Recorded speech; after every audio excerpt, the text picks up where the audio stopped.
Everyone, welcome back to a new blogs. তো তোমরা সবাই নিশ্চয়ই বুঝতেই পারছো বাইরের লাইট দেখে আমি কখন ব্লগ স্টার্ট করেছি। তো এখন বাজে হচ্ছে 8:05।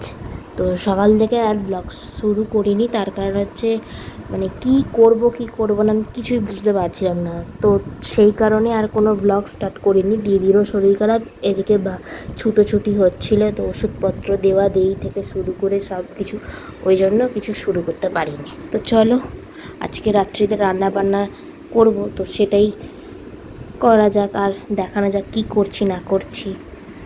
চলো রান্না করব, তার শুরুতেই আগে চালটা ড্রামে ঢেলে নিই, তারপরেই তো রান্না করতে পারবো। তো চলো চালটা ঢেলে নিয়ে তারপরে কথা বলছি। তো চাল ঢালা অবশ্য হয়ে গেছে, তো চালটা ঢেলে নিয়েছি। তার আগে এটাকে পরিষ্কার করে নিই, তারপরেই এখানে কোনো কাজ করতে পারবো। এইগুলোকে জিনিসপত্রগুলোকে সব সরাতে হবে, তারপরে এখানে রাত্রিরে রান্না আমি করতে পারবো। কারণ আমি এত জিনিসপত্র থাকলে সত্যি কথা বলতে গিয়ে আমি কোনো কাজ করতে পারি না। মানে গ্যাসের তাক আমার যতক্ষণ না ফাঁকা না হচ্ছে আমি শান্তিভাবে কোনো পরের কাজ করতে পারি না। তো সেই কারণে আগে গ্যাসের তাক খালি করা হবে, তারপরেই আমি রান্নাটা করতে পারবো।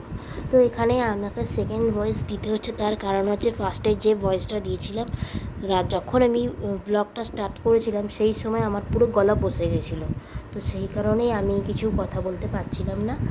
তো এখানে ভাত বসানো হয়ে গেছে, তারপরে তরকারি ছানা সব করব। তো এখানে বেসিনের বাসনগুলো সমস্ত কিছু পরিষ্কার করে দিয়ে ঠিকানায় রেখে দিয়েছি। ভাত বসানো হয়েও গেছে, এবার শুধু আমার তরকারিটা ছানাটা করার পালা, তাহলেই হয়ে যাবে। দু রকম আবার তরকারি করতে হবে, একটা পটলের তরকারি পাপার জন্য হবে, আর আমাদের দুপুরে তরকারি ছিল সেটাকে একটু ঠিক করতে হবে। তো এখানে বোতল দুটো পরিষ্কার করার জন্য রেখে দিয়েছি, যথারীতি এখানে গরম জল করে দিয়েছি বোতলগুলো পরিষ্কার করার জন্য। তো বোতলের পরিষ্কারের জন্য জলটা গরম করা হচ্ছে, তারপরে কাজ করব, দেখি তারপরে কি করা যায়। তো এখানে ছানা করার জন্য দুধ বসিয়ে দিয়েছি। দুধটা আগে জাল দেওয়া ছিল, ঠান্ডা হয়ে গেছে বলে আর একবার জাল দিতে বসিয়ে দিয়েছি। তো তারপরে ছানা ফানা তৈরি করব, দিয়ে তরকারিটা হবে। খাবার জল আগেই আমার ভরা হয়ে গেছে যথারীতি। তো এখানে ছানা তৈরি হোক।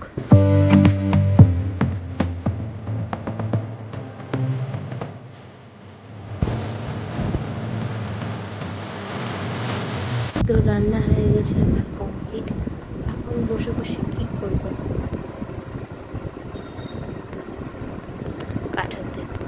কার্টুন দেখে তারপরে কথা বলছি। তো চলো রাত্রি হয়ে গেছে, এখন বাজে হচ্ছে 11:02 বাজে। তো চলো খাবার দাবার খেয়ে নিই। মা পাপাকে খাবার দিয়ে এসেছি, পাপার খাবার খাওয়া হয়ে গিয়ে শুয়ে পড়েছে, মা খাচ্ছে। তো আমি আমার খাবারটা নিয়ে নিই।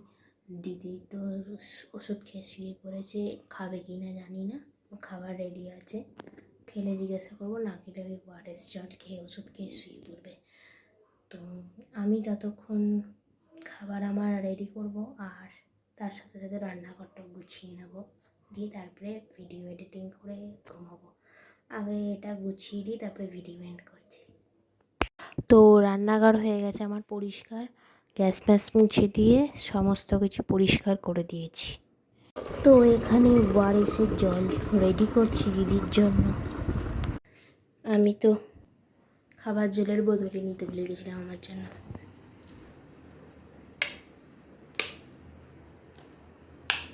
আজকের ব্লগ এই অবধি, দেখা হবে নেক্সট ব্লগে। ততক্ষণের জন্য টাটা। ভিডিওটা ভালো লেগে থাকলে অবশ্যই লাইক করবে, কমেন্ট করবে, শেয়ার করবে, সাবস্ক্রাইব করে পাশে থাকা বেল আইকনটা ক্লিক করে দিয়ে আমার সঙ্গে থেকো। সুস্থ থেকো, ভালো থেকো, সবাই সাবধানে থেকো। টাটা।